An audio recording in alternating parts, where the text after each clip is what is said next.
कोयलिया धीरे बोला हो।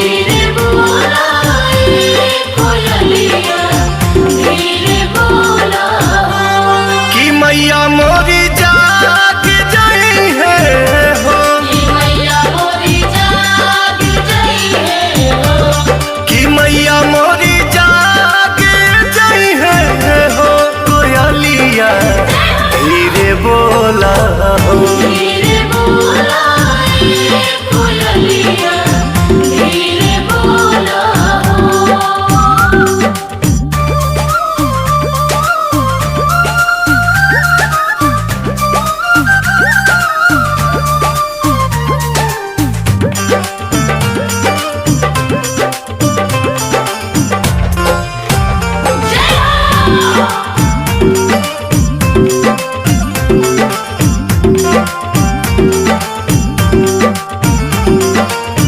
देवलोक से चलली कहीं न बिलोमली भगता के आईली दुआरी।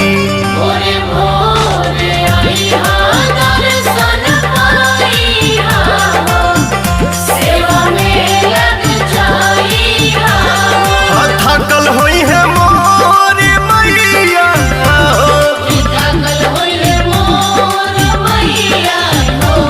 कि थकल होई है से आइल डोलिया हो।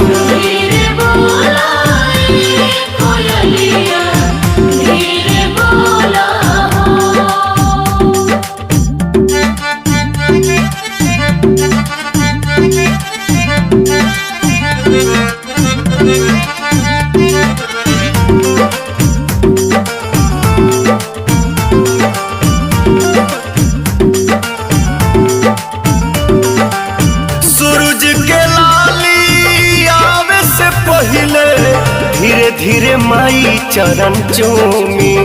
मगन हो के गगन फूल बरसाई है हो। धरती हरसाई है हो। भजनवा पवनवा गावे हो।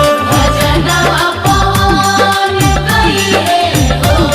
भजनवा पवनवा गावे हो।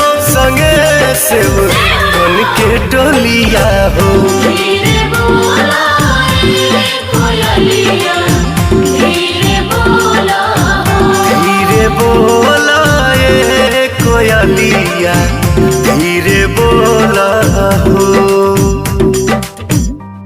एंगल म्यूजिक कुमार रमेश की प्रस्तुति।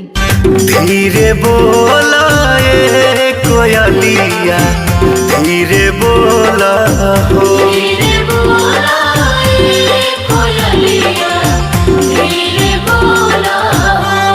कि मैया